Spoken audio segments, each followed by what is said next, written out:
ओम नमः सिद्धेभ्य।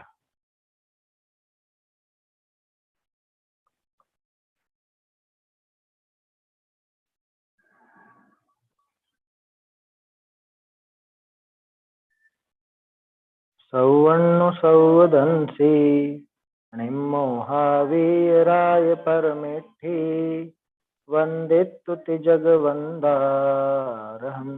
भव जीवे प्राणं दंसन सम्मम चारित्तं सोहि कारणं ते सिं मोक्षाराहण हेयं चारित्तं पाहुडं वोक्षे वीतराग सर्वज्ञ जिन वंदो मन वच काय चारित धर्म बखानियो साचो मोक्ष उपाय कुंद कुंद मुनिराज कृत चारित पाहुड़ ग्रंथ प्राकृत गाथा बंध की करूं वचनिकापन।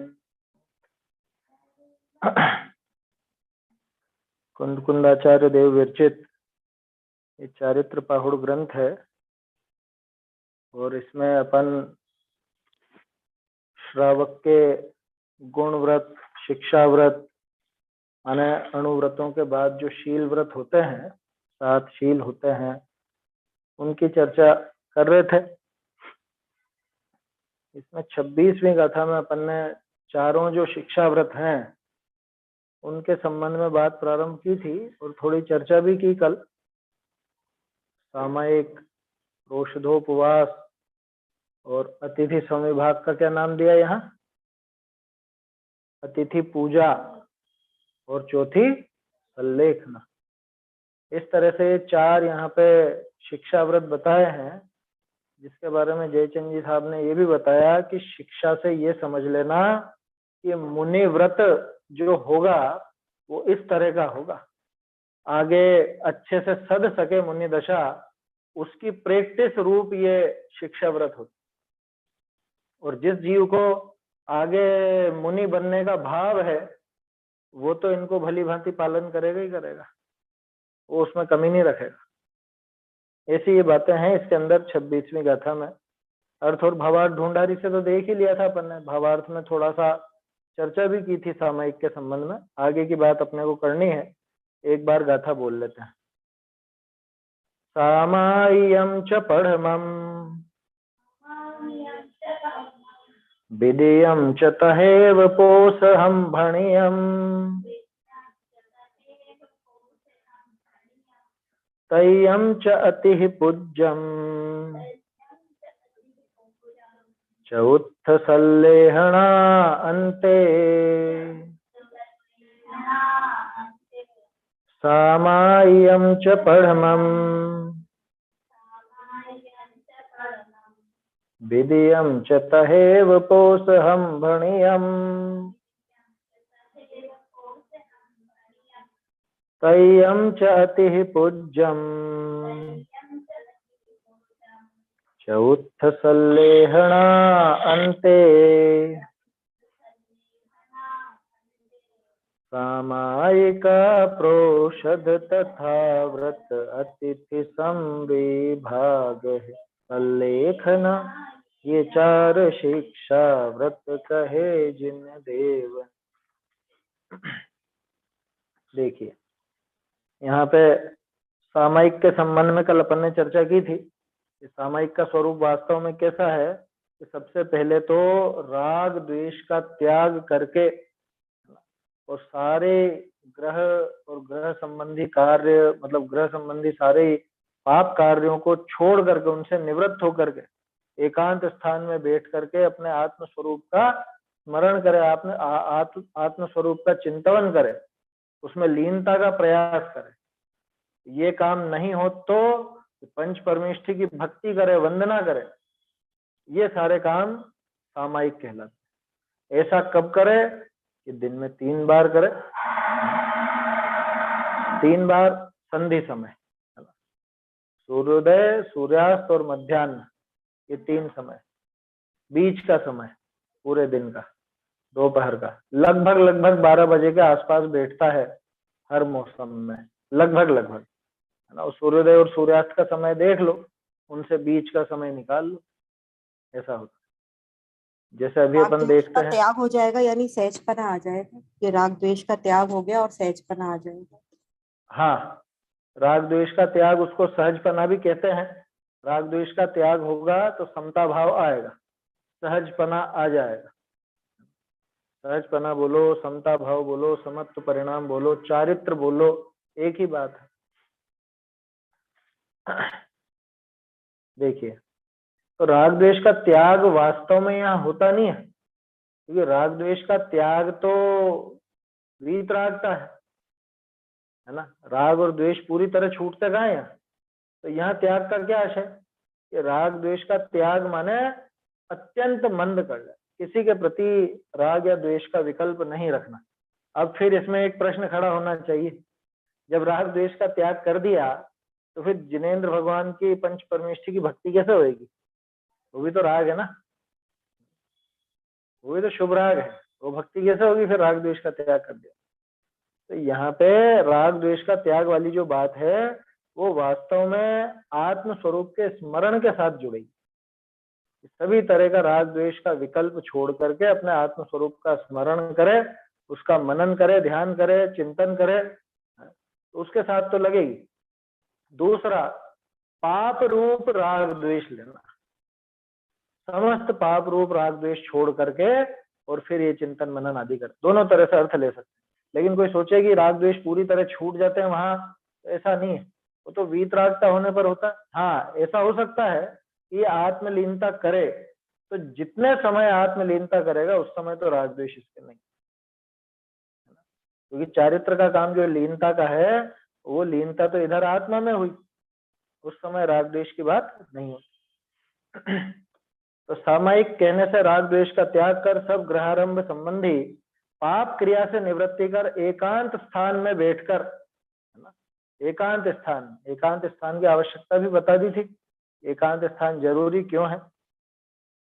प्रभात, मध्याह्न और अपराह्न, देखो एक और बात है, जैसे मध्याह्न है ऐसे मध्य रात्रि भी संधि काल है, लेकिन चूंकि मध्य रात्रि सोने का समय है, उस समय सभी जीव विश्राम करते ही हैं।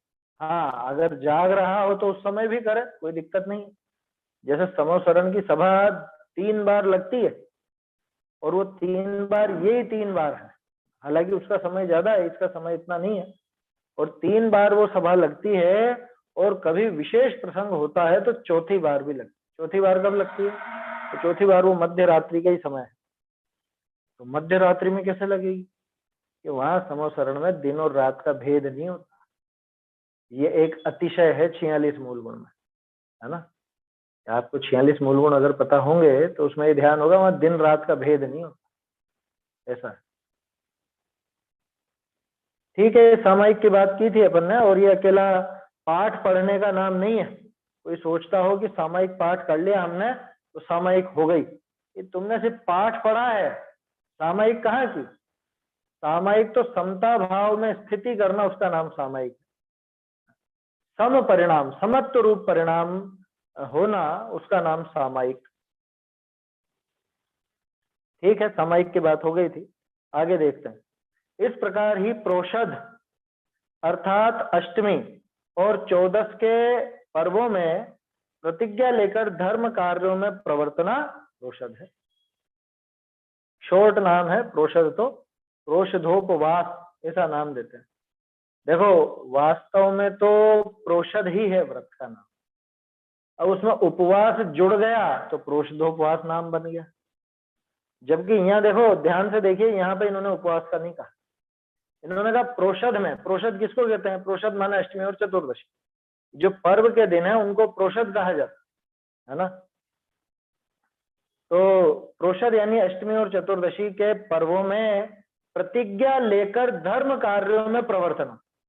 अब प्रतिज्ञा उपवास की ही होगी ऐसा तो नियम नहीं, फिर भी जो नाम चल पड़ा प्रोषधोपवास, क्योंकि बहुत से उपवास ही रखते हैं, और भी कोई धर्म कार्य करता हो, कोई और भी, जैसे समझ लो उपवास के स्थान पर वहां पे एकाशन करता हो, अथवा समझ लो पर्व के दिनों में यानी अष्टमी चतुर्दशी में वो रस परित्याग करता हो, वृत्ति परिसंख्यान करता हो, कुछ भी कर सकता है। धर्म कार्य विशेष रूप से करना, कुल मिलाकर प्रतिज्ञा लेकर, वो है प्रोषद। प्रोषद को अपनाना, प्रोषद की क्रिया करना। चूंकि उपवास ज्यादा प्रचलन में हो गया तो पर उसका नाम ही प्रोषद उपवास हो गया।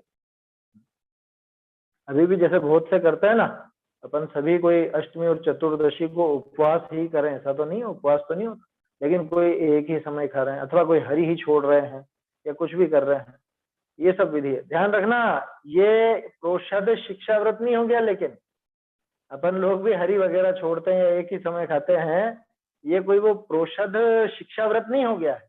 ये धीरे धीरे उसकी प्रैक्टिस समझ, और जब प्रतिज्ञा पूर्वक वो कार्य हो तो वहां पे वो प्रोषद शिक्षा व्रत, पोषः, ठीक है ना।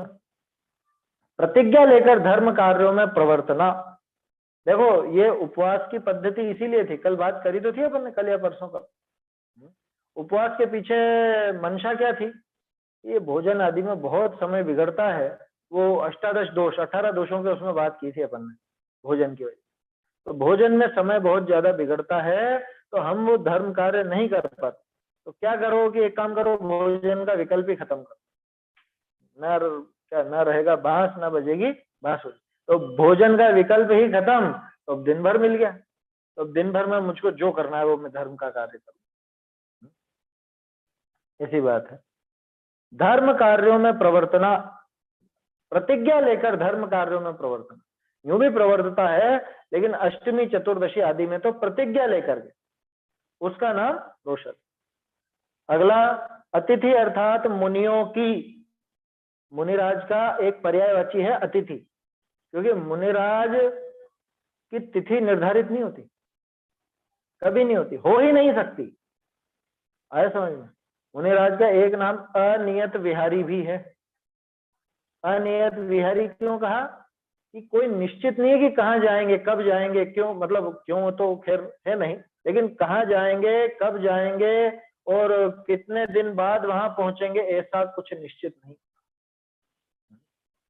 अनियत विहारी है, क्योंकि सबसे बड़ा कारण यह है कि भले ही आचार्य की आज्ञा हो चाहे कुछ भी हो, लेकिन मुनिराज का जो सबसे पहला और सबसे प्रमुख काम है वो है आत्मलीन। अब आत्मलीन हो गए और ऐसे लीन हुए कि वही केवल ज्ञान प्रकट कर ले, तो अब कौन सा आदेश मानने वाला है? अब थोड़ी ना वो नियम सधेगा। विकल्प आया था कि हाँ ठीक है वहां जाना है, उधर जाना है, लेकिन अब वो विकल्प का काम ही क्या रहा? समझ में आ रही बात? इसलिए उनको अनियत विहारी कहा जाता है। मुनिराज कोई तारीख दे नहीं सकते कि हम इतनी तारीख तक वहां पहुंच जाएंगे, हम आ जाएंगे, कि तुम इतनी तारीख कोई आयोजन कर लो और हम उस आयोजन में पहुंच जाएंगे, ऐसा कभी हो ही नहीं सकता। आया समझ में? क्यों नहीं हो सकता? क्योंकि वो बताया ना ये कारण, आत्मलीनता का प्रसंग बन जाए तो भी नहीं पहुंच सकते। दूसरी बात, वो जीवान से बंद करके नहीं चलते। सत्य महाव्रत है ना, ईर्ष्या समिति है ना, बंध के कैसे चले? वचनबद्ध कैसे हो? वो वचनबद्ध हो गए तो आकुलता खड़ी होगी, और वो तीन कषाय चौकड़ी के अभाव रूप जो शांति है, उस शांति को भंग करने वाली है वो आकुलता। क्योंकि अब उनके दिमाग में एक वो टेंशन खड़ी होगी है ना, एक आकुलता बन गई, इतनी तारीख तक मुझे वहां पहुंचना है, इतनी तारीख तक वहां पहुंचना है। उनको जुबान दे दी, उनसे बात कर ली है, उनको बोला है इतनी तारीख को वहां पहुंच जाऊंगा, ऐसा हो नहीं सकता। इस वजह से मुनिराज का नाम है अनियत विहारी अथवा अतिथि। उनकी तिथि निश्चित नहीं है कि कब कहाँ जाएंगे। अच्छा, चौका वोका निश्चित हो सकता है? जब स्थान निश्चित नहीं है कहाँ जाना है, तो चौका निश्चित होगा क्या कि आज तो उनके यहाँ पे है? पहले से निश्चित हो सकता है? पहले से निश्चित नहीं हो सकता। आया समझ? और पहले से निश्चित हो जाए तो माने वो तो मुनि पना ही वहां समाप्त हो गया, उद्दिष्ट हो गया, पूरा का पूरा काम उद्दिष्ट का। उद्दिष्ट आहार का त्याग होता है ना आज के। वो भीम युधिष्ठिर वाला भी है। युधिष्ठिर ने कहता था कल आना भिक्षा लेने, तो भीम ने कहा था कि युधिष्ठिर ने तो काल जीत लिया, काल जीत लिया, बहुत ज्यादा बात हुई थी ना फिर उसकी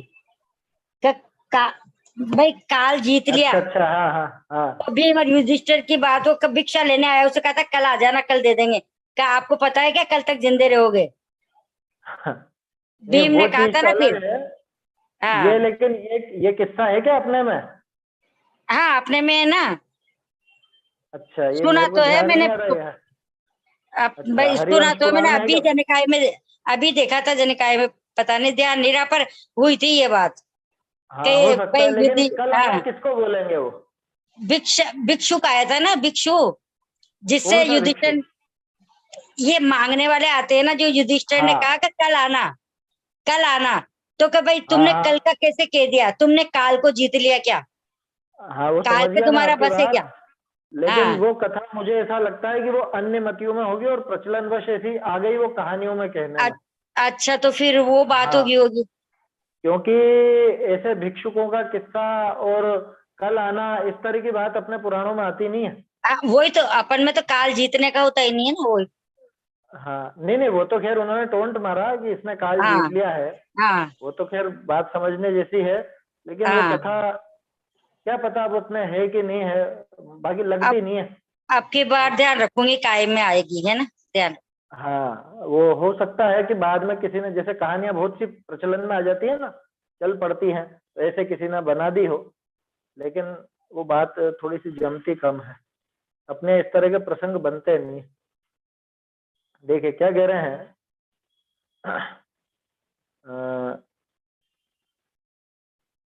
अतिथि अर्थात मुनियों की पूजा करना। अतिथि मुनि बताए, और इनकी पूजा करना। पूजा का आशय क्या है? पूजा का अर्थ उनकी सेवा शुश्रूषा करना, उनको आहार देना, अतिथि पूजन है। यहाँ पे अकेले दान की बात है, आहार देने की। अकेले आहार देना नहीं है अतिथि पूजा में, बल्कि अतिथि पूजा में उनका पूरा ध्यान रखना, उनकी सेवा, उनकी शुश्रूषा, उनके कष्ट हो तो वो दूर करना, और जो वैयावृत्ति आदि है वो सब भी शामिल होती है। पूजा शब्द की कह रहा हूं, ध्यान रखना। अगर अतिथि संविभाग लोगे, जो कि नाम प्रचलन में आया बाद में, तो अतिथि संविभाग में तो स्पष्ट आहार दान की बात है। अतिथि के लिए अपने अपने हिस्से में से एक हिस्सा निकाल करके उनको देना, अपने आहार आदि में से एक हिस्सा उनको देना।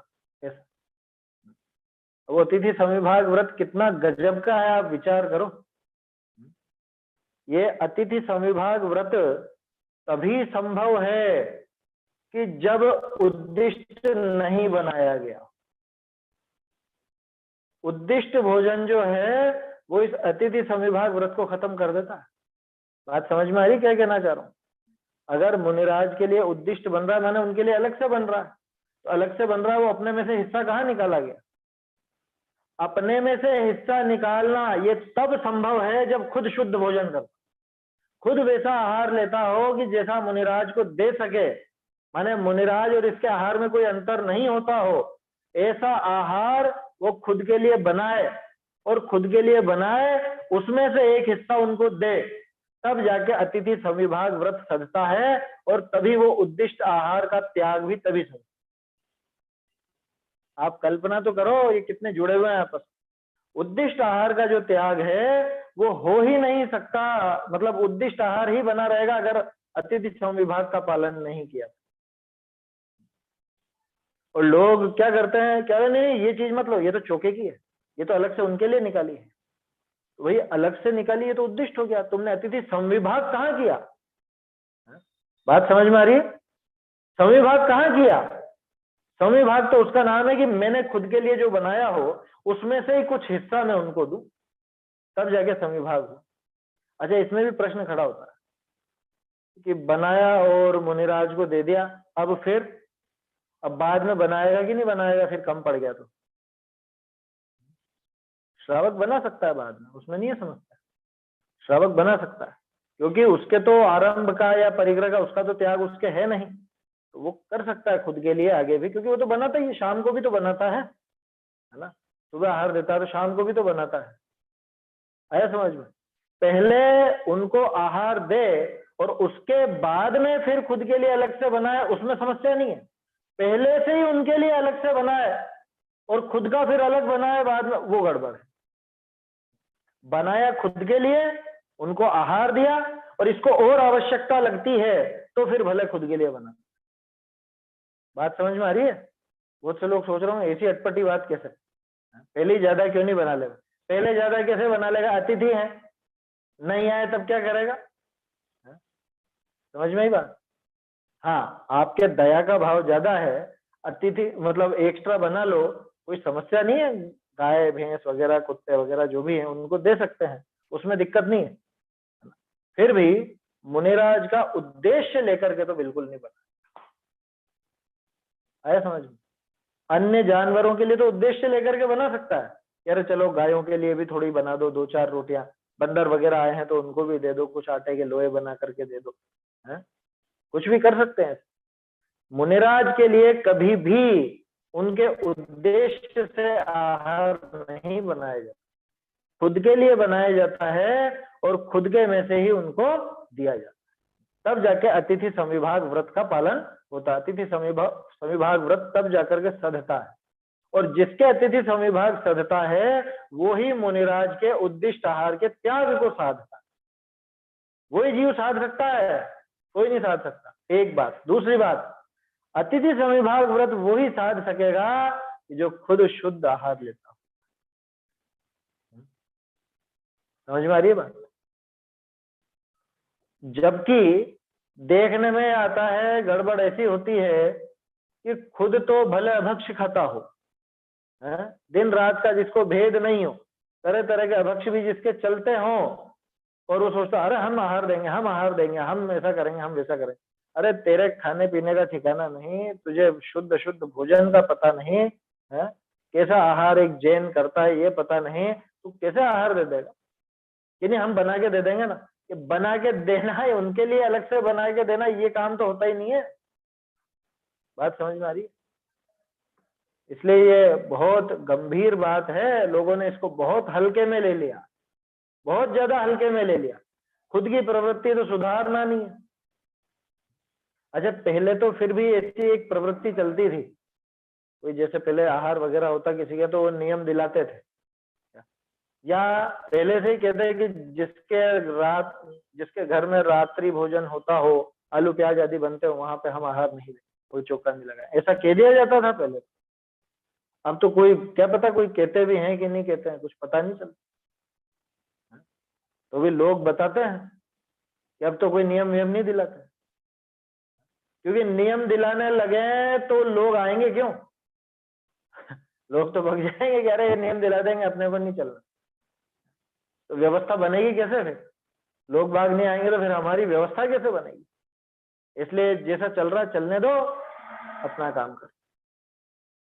ये बहुत विपरीत बात है, बहुत ज्यादा विपरीतता है। ये मुनि दशा का खात्मा है, और उसके साथ साथ श्रावक दशा का भी खात्मा है। क्या श्रावक के जो व्रत हैं, अतिथि संविभाग व्रत, वो पलेगा कैसे? ये शुद्ध आहार नहीं करेगा, ये आहार इसके गड़बड़ रहेगा, अभक्ष खाता रहेगा, बाजार की चीजें इसके घर में आती रहेंगी। ये जैनी का घर है, ये अतिथि संविभाग हो सकेगा यहाँ पर? कैसे हो? ये गंभीरता से विचार करने की बात। और लोग इतने भोले और ऐसे उत्साही कैसे कि वो साल भर कुछ भी करेंगे और एक आध बार कुछ आहार वाहार दे करके, और देखो हमारा तो घर धन्य हो गया, हमारा तो घर पवित्र हो गया, या हमारे यहाँ तो मुनिराज का आहार हो गया है। अरे तेरा घर पवित्र कैसे हो गया उनके आहार में? तेरे में शुद्धता तो कुछ है ही नहीं।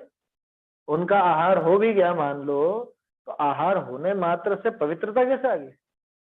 तूने रात्रि भोजन छोड़ दिया, या तूने अभक्ष भक्षण छोड़ दिया, या बाजारू खान पान ये छोड़ दिया, क्या किया तूने? क्या किया जिससे वो पवित्रता आ गई? वो घर पवित्र कैसे हुआ? बात समझ में आ रही है? एक सेकंड, आवाज आ रही है बराबर? चलिए, तो घर तो पवित्र तब कहलाए कि जब, हाँ, कि जब इसके जीवन में पवित्रता हो, जब इसकी प्रवृत्ति में, इसकी क्रियाओं में पवित्रता हो, तब जाकर के तो घर पवित्र कहलाए। आया समझ? नहीं तो साक्षात तीर्थंकर भी आ जाए तो ये पवित्र होने वाला नहीं।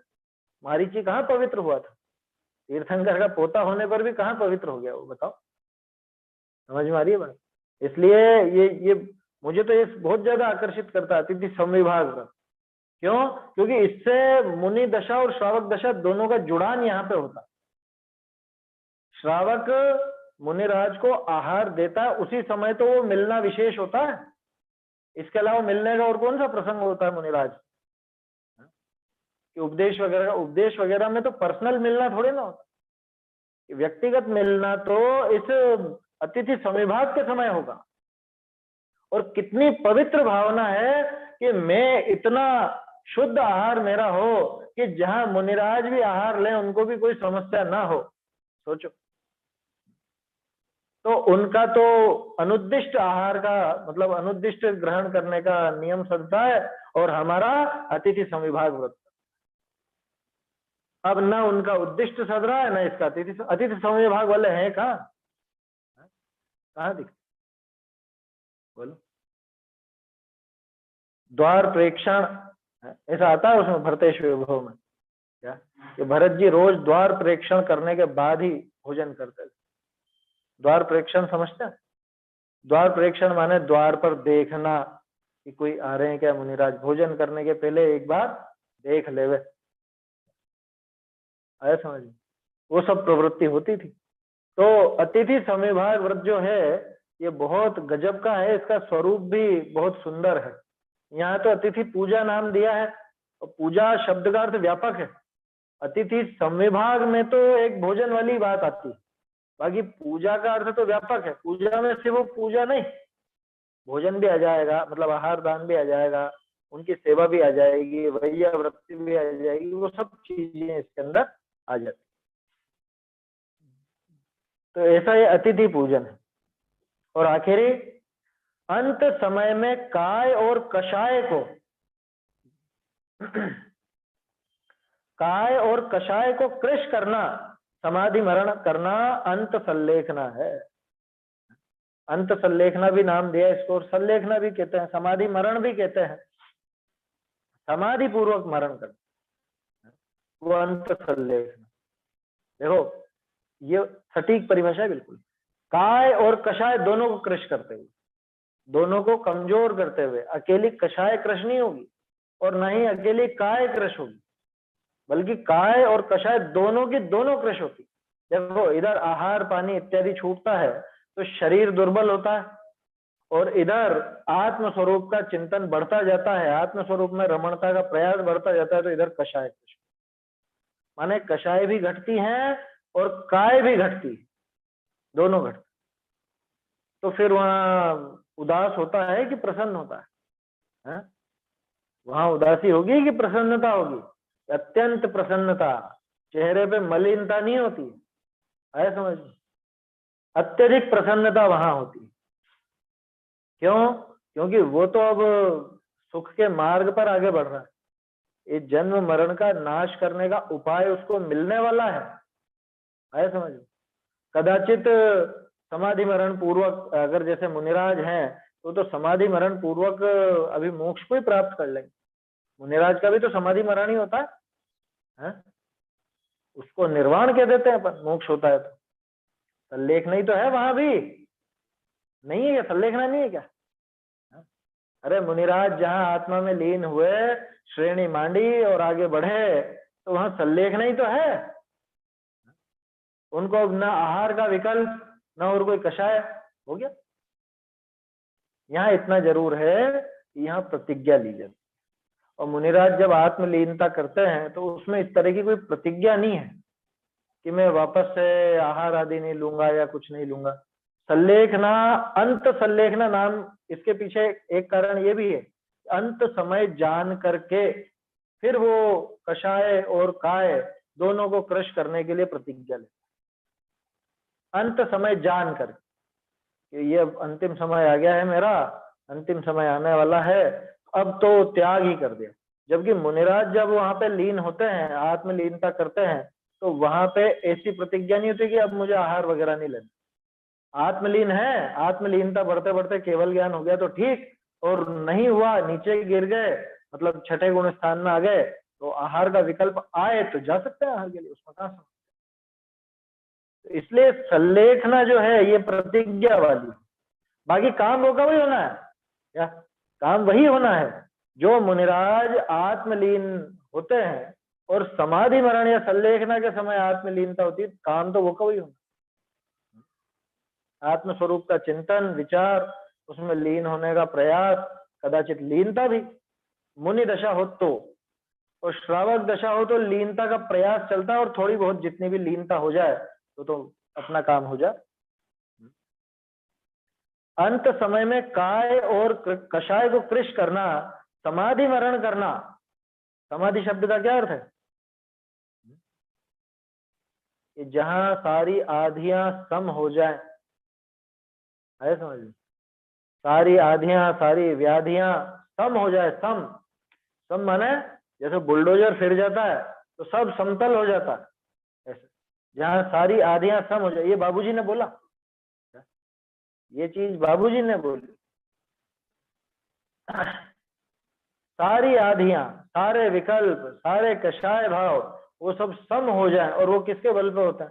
आत्म स्वरूप के चिंतन के बल पर होता है। तो जहां सारी आधियां सम हो जाए उसका नाम है समाधि। और मरण के पहले हो तो वो मरण भी जुड़ जाता है, नहीं तो समाधि है।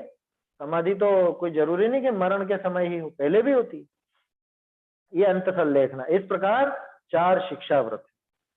यहाँ प्रश्न, तत्व सूत्र में 3 गुण व्रतों में देश व्रत कहा और भोगोपभोग परिमाण को शिक्षा व्रत में कहा। छेड़ाला में भी ऐसा ही है ना। तथा संलेखना को भिन्न कहा, वह कैसे? वहां तो ऐसा है ना, तीनों को अलग अलग बताया। अणुव्रतों में तो दिग्व्रत, देश व्रत, अनर्थ दंड व्रत ले लिया, और भोगोपभोग परिमाण को इसमें लिया शिक्षा व्रत में। और संलेखना का नाम तो अलग ही, बिल्कुल संलेखना का विस्तार अलग। इसका समाधान, ये विवक्षा का भेद है।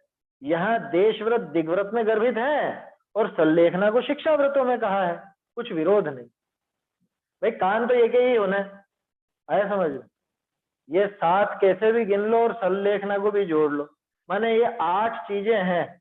अब कैसे भी घटित कर लो, आपको किसको गुणव्रत में रखना है, किसको शिक्षा व्रत में रखना है, किसको अलग रखना है, किसको शामिल करना है, उससे कोई फर्क नहीं पड़ता। चीजें तो एक ही आनी है, इनसे अलग तो नहीं बता दिया ना कुछ। बहुत से लोग इस बात पे माथा पच्ची करते रहते कि नहीं नहीं ये तो अणुव्रत है, कि नहीं नहीं ये तो शिक्षा व्रत ही है। अरे कुछ भी कह दो ना, क्या फर्क पड़ता है? होने तो है ना, काम तो यही होना है, इनसे अलग हटके तो कुछ नहीं होने वाला। मान लो उदाहरण के तौर पे कहीं पे दिग्व्रत और ये अनर्थ दंड व्रत ये शिक्षा व्रत में शामिल कर दिए जाएं तो कोई आपत्ति है क्या? ये अणुव्रत भी उसी के होने जिसके शिक्षा व्रत होने हैं, जिसके शिक्षा व्रत होने उसी के अणुव्रत भी होने। समझ में आ रही बात?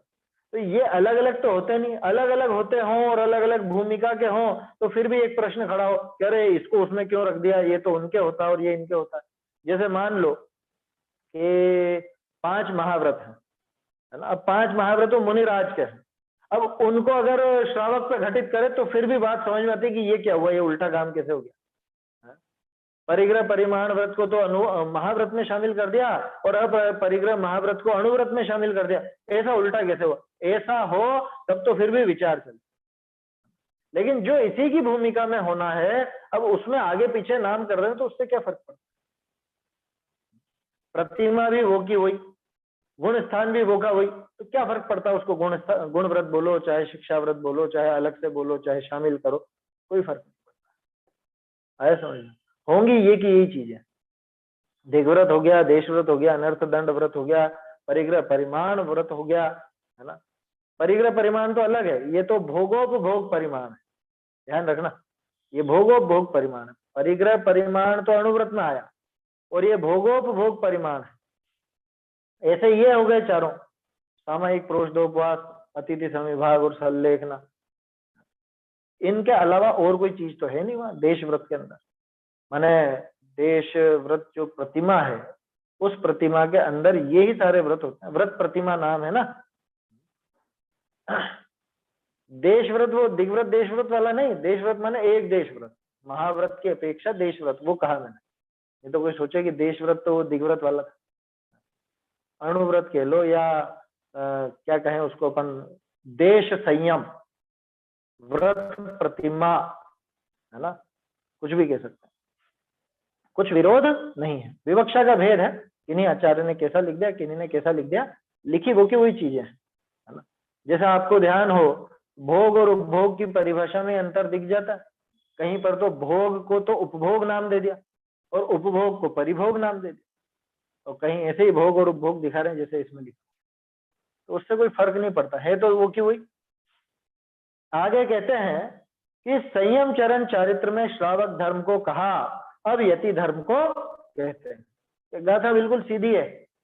इसमें बात यह है कि भाई इस तरह से हमने श्रावक धर्म का व्याख्यान किया, अब यति धर्म के कथन का अवसर है। 27वीं गाथा। एवं सावय धम्मम संजम चरणम उदेशियम शयलम शुद्धम संजम चरणम जयधम्मं निक्कलं वोच्छे एवं सावय धम्मं संजम चरणम उदेशियम शयलम शुद्धम संजम चरणम जयधम्मं निक्कलं वोच्छे। इस तरह संयम चरण श्रावक का कहा जो सकल है, अनगार का अब कहूँ संयम चरण जो की निकल है। क्या कह रहे हैं? एवं यानी इस प्रकार से, सावय धम्मम, सावय धम्म श्रावक धर्म, एक पुस्तक छपी थी पहले, सावय धम्म दोहा ऐसा करके, है ना, उसमें श्रावक संबंधित बहुत सारे अच्छे अच्छे कथन थे। सावय धम्मम संयम चरणम, श्रावक का जो धर्म है, श्रावक का जो संयम चरण है, कैसा संयम चरण? शयलम यानी सकल। सकल कैसे कहा इसको? ये तो एक देश है ना, यहाँ सकल का अर्थ समझना है। यहाँ सकल माने कल सहित, कला सहित। उठ रही थी रात में। ये किसका माइक चालू हुआ है? चलिए, प्रश्न है क्या कुछ?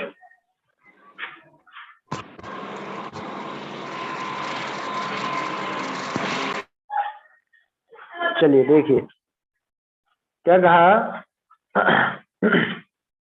शयलम यानी सकल, कला सहित। कला बोलते हैं एक देश होने में। आया समझ में? ऐसा प्रयोग आपको बहुत कम देखने को मिलेगा। यहाँ सकल का अर्थ एक देश है। क्या यहाँ सकल का अर्थ एक देश कैसे है? कल माने कला, नीचे निक्कलम दिया ना, निक्कलम, ये वो कला रहित है, माने वो एक देश पने से रहित है, अंश से रहित है। इसको समझना हो तो चंद्रमा की कलाएं देखो, एकम, दूज, तीज, ये सब चंद्रमा की कलाएं दिखती है ना, पूरा चंद्रमा नहीं होता, ये कलाएं हैं, परिपूर्णता नहीं है, अधूरापन है। तो सकलम यानी अधूरेपन से सहित, ऐसा अर्थ यहाँ लेना। अन्य जगह पे तो सकल का अर्थ संपूर्ण होता है, लेकिन इस गाथा में सकल का अर्थ कल सहित माने अपूर्णता सहित, एक देश पने सहित, ऐसा यहाँ अर्थ। तो इस प्रकार से सावय धम्मम संजम चरणम शयलम उदेशियम, इस प्रकार से हमने श्रावक का जो धर्म, संयम चरण रूप श्रावक का धर्म कैसा? सकलम यानी अपूर्णता, परिपूर्णता जिसमें नहीं है, अपूर्णता सहित, उदेशियम उपदेशित किया गया। ये हमने इसको, इसका कथन किया है ना, श्रावक के धर्म। अब शुद्धम संयम चरणम, अब शुद्ध संयम चरण कौन सा? जय धम्मम, जो यतियों का धर्म है। देखो, श्रावक का पूर्ण शुद्ध नहीं था, अपूर्ण भी था और अशुद्ध भी था, और यति का, मुनिराज का परिपूर्ण भी है और शुद्ध भी है। ऐसा वो परिपूर्ण निक्कलम, कला से रहित, है ना। जब वो पूर्णिमा का चंद्रमा होता है तो वहां कोई कला होती है क्या? वो कला नहीं होती, वो परिपूर्ण चंद्रमा है ना, संपूर्ण उसका वो जो आभा मंडल है वो पूरा का पूरा खिल करके सामने आ गया। वहां पे कोई कला नहीं है, कोई कमी नहीं है, एक देशपना नहीं है, अपूर्णता नहीं है। समझ में आ रही है बात? तो यति धर्म भी ऐसा ही है। श्रावक का धर्म, श्रावक का जो संयम चरण है वो सकल है, कला सहित है, कल सहित। और मुनिराज का जो संयम चरण है वो निष्कल है, कलम। देखो इसका संस्कृत में जो वो दिया ना उसमें निष्फलम लिखा हुआ है। वैसे कोई पढ़ता नहीं है वो संस्कृत का जो रूप दिया है, फिर भी सुधार कर लीजिए। वो निष्फल नहीं है, वो निष्कल है, निष्कल। क्योंकि निष्फल हो तो बेकार हो जाएगा। हाँ, निष्कल है वो, निष्फल नहीं है। निष्फल तो विपरीत हो जाएगा बिल्कुल। तो मुनिराज का जो यति धर्म वो संयम चरण, शुद्ध संयम चरण है। उस निष्कल यानी कि परिपूर्ण संयम चरण को अब हम कहेंगे वोच्छे वक्ष्यामि। देखिए अर्थ छोटा सा ही है इसका, ढूंढारी से पढ़ देता हूं, फटाफट मिलान करिए।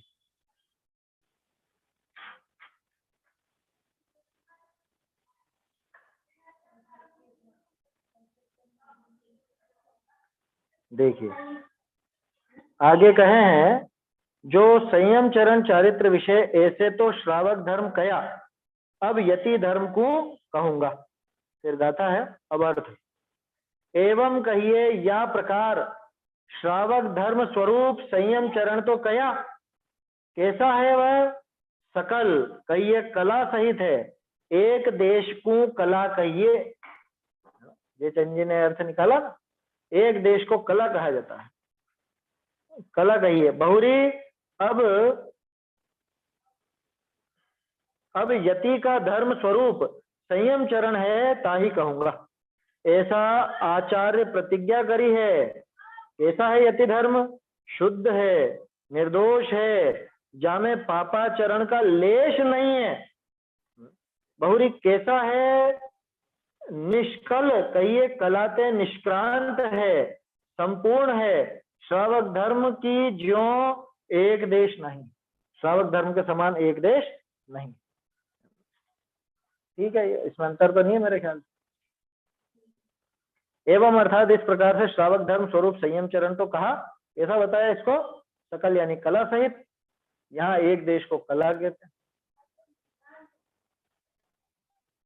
हाँ, निक्रांत वो विसर्ग है ना, विसर्ग के श आ जाएगा, निष्क्रांत बोला जाएगा। अब यति धर्म के धर्म स्वरूप संयम चरण को कहूंगा, ऐसी आचार्य ने प्रतिज्ञा की। ये तो प्रतिज्ञा रूप ही था, तो ऐसी विशेष बात इसमें नहीं है। सिर्फ ये सकल और निष्कल इन शब्दों का प्रयोग पहली बार आपने इस तरह का देखा हो, है ना। यहाँ पे पहली बार ये प्रयोग, और इसके अलावा और दूसरी जगह एकाएक ये प्रयोग मिलता भी नहीं, बहुत कम मिलेगा। कहीं आपने और जगह देखा हो तो बताइएगा। भाई यहाँ पे तो कला का अर्थ एक देशपना, अपूर्णता, ऐसे संयम चरण को, अब यति धर्म के संयम चरण को कहने के आचार्य ने प्रतिज्ञा की। कैसा बताया, यति धर्म शुद्ध है, शुद्ध एकदम, उसमें कोई मलिनता है नहीं। अरे मुनिराज का आचरण इतना पवित्र होता है कि उसमें कहीं से भी मलिनता की गुंजाइश नहीं होती। तो जब ये श्रावक का संसर्ग करे और श्रावक को देख करके बिगड़े तो बिगड़े, बाकी तो बिगड़ने का कोई मौका ऐसा होता नहीं वहां। शुद्ध है, निर्दोष है, जिसमें पापाचरण का लेश नहीं है। महाव्रत है ना वहां, तो श्रावक के तो एक देश व्रत है, अणुव्रत है? उसके तो ढूंढारी में थोड़ा इसके बाद है क्वेश्चन मार्क है, क्वेश्चन है ढूंढारी में, ये लेश नहीं है ना इसके बाद, वो मैं सब सुन नहीं पाई ढंग से। एक सेकंड,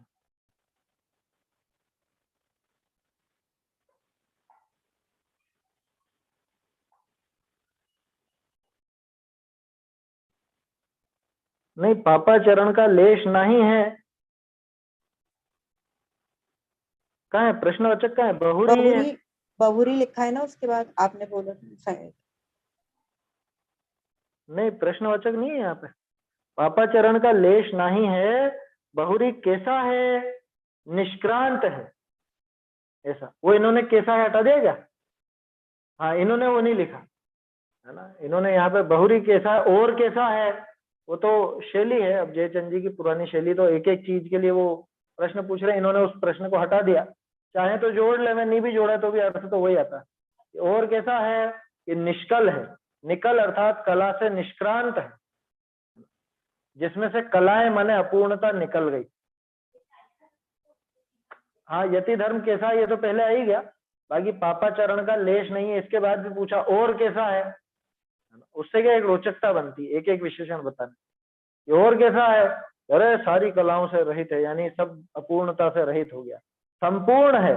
और कैसा है कि श्रावक धर्म की तरह एक देश नहीं, ऐसे वो अलग अलग बना सकते हैं। तो ये तो अनुवादक की थोड़ी सी स्वतंत्रता का अपने को देखना चाहिए।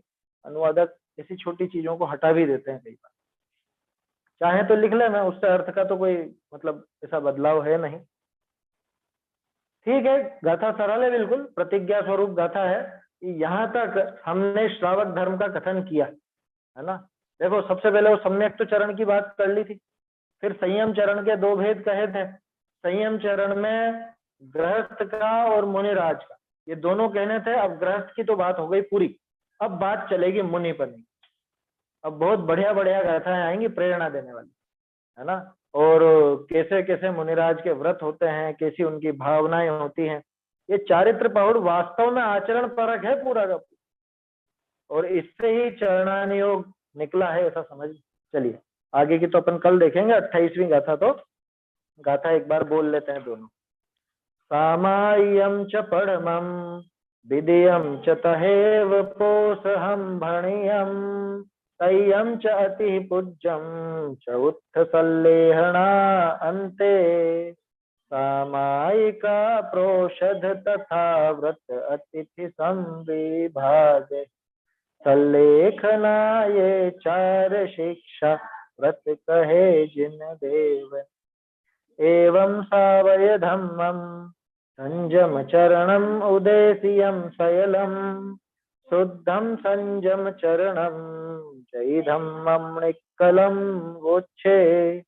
इस तरह संयम चरण श्रावक का कहा जो सकल अनगार का अब कहूँ संयम चरण जो की निकल है। चैतन्य का स्मरण प्रतिक्षण ही करो रे भव के अनंत दुख को क्षण में हरो रे अक्षय अनंत निज सौख्य निधान पाओ गाओ अरे नित इसी के गीत गाओ।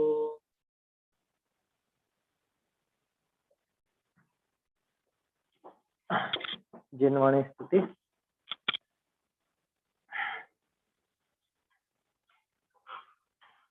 सुन जिन वैन श्रवण सुख पायो सुन जिन वैन श्रवण सुख पायो नस्यो तत्व दुर अभिनिवेश तम नस्यो तत्व दुर अभिनिवेश तम स्याद उजास कहायो चिर विसर्यो लयो आत्म रे सुन जिन वैन श्रवण सुख पायो सुन जिन वैन श्रवण सुख पायो दयो अनादि असंजम दवते दयो अनादि असंजम दवते लही व्रत सुधा